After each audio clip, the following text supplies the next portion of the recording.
दिशा सालियन प्रकरणावरून नितेश राणेंनी वक्तव्य केले। न्यायालयाने दिशाच्या वडिलांच्या याचिकेची दखल घेतली। जे काही सत्य असेल ते कोर्टाच्या समोर वकील मांडतील आणि योग्य तो निर्णय न्यायालय देणार असं त्यांनी म्हटलंय। मंत्री नितेश राणेंनी संजय राऊत मनोरुग्ण असल्याची टीका केली आहे। जो स्वतः डोक्याने खाली असतो त्याला सगळेच मनोरुग्ण वाटतात असं त्यांनी म्हटलंय। शिवसेना उद्धव ठाकरे पक्ष हा मनोरुग्णच असल्याचं त्यांनी म्हटलेलं आहे। शिवसेना उद्धव बाळासाहेब ठाकरे पक्षाच्या महाड विधानसभा मतदारसंघातील उमेदवार स्नेहल जगताप यांच्या राष्ट्रवादी पक्ष प्रवेशावर आता शिक्कामोर्तब झालेला आहे। लवकरच महाडमध्ये जाहीर कार्यक्रमात अजितदादांच्या उपस्थितीत पक्षप्रवेश सोहळा पार पडणार आहे।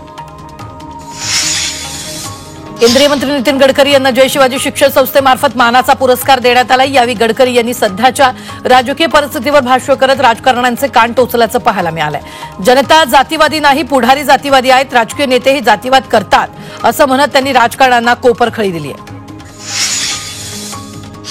जयकुमार गोरेंवर गंभीर आरोप करणाऱ्या महिलेला 1 कोटी खंडणी प्रकरणात कोर्टानं पोलीस कोठडी सुनावलेली आहे। महिलेला कोर्टानं 24 मार्चपर्यंत पोलीस कोठडी दिली आहे। तर या प्रकरणात आणखी कोण कोण सहभागी आहे याचा तपास करायचा असल्याचं सांगत पोलिसांनी कोठडीची मागणी केली, ती कोर्टानं मान्य केली आहे।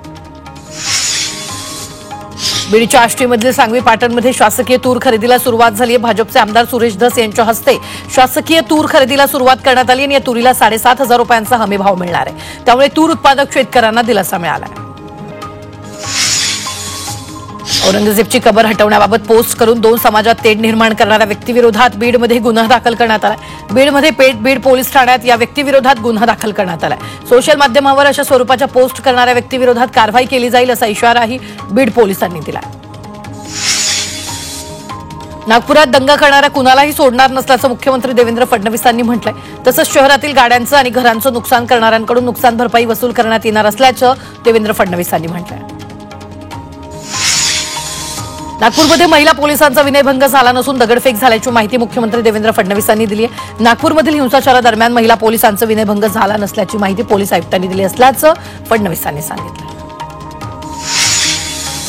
उन्हाळी सुट्ट्यांनिमित्त कोकणात विशेष ट्रेन धावणारे प्रवाशांची अतिरिक्त गर्दी विभाजित करण्यासाठी मध्य रेल्वेनं हा निर्णय घेतला। यानुसार 10 एप्रिलपासून सीएसएमटी ते करमाळी अशी विशेष रेल्वे गाडी धावणार आहे। तर 5 जूनपर्यंत ही रेल्वे सेवा असणार आहे। या रेल्वे गाडीला एकूण 22 डबे असतील।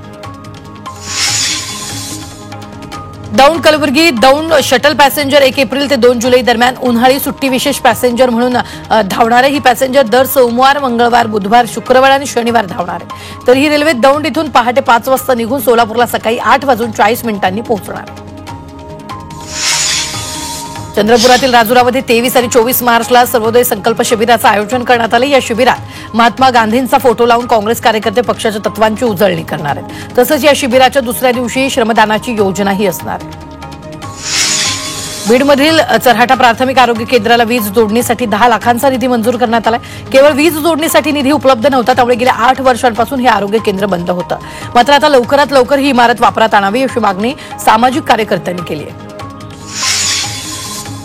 नांदेडच्या महात्मा फुले शाळेतील 2 विद्यार्थ्यांनी अंध व्यक्तीसाठी स्मार्ट शूज बनवले। अंध व्यक्तींना ठेच लागू नये यासाठी विद्यार्थ्यांनी हे स्मार्ट शूज बनवले। या शूज पुढे कुठलाही अडथळा आला तर हे शूज बजर वाजवून अंध व्यक्तींना पूर्वकल्पना देते। बीडमधील देवराई प्रकल्पाला जोडण्यासाठी सामाजिक संघटनांनी पुढाकार घेतला। अभिनेते सयाजी शिंदेंच्या संकल्पनेतून हा देवराई प्रकल्प उभारण्यात आला। मात्र पाण्याअभावी या प्रकल्पातील झाडं सुकून चालल्यानं हा प्रकल्प जोपासण्यासाठी सामाजिक संघटनांनी पुढाकार घेतला। जळगावातील मानराज पार्क मैदानावर समता परिषदेचा महाएल्गार मेळावा पार पडणार आहे आणि या मेळाव्यासाठी जय्यत तयारी करण्यात आली आहे। तर ओबीसी नेते छगन भुजबळ यांच्या उपस्थितीत हा मेळावा पार पडणार आहे।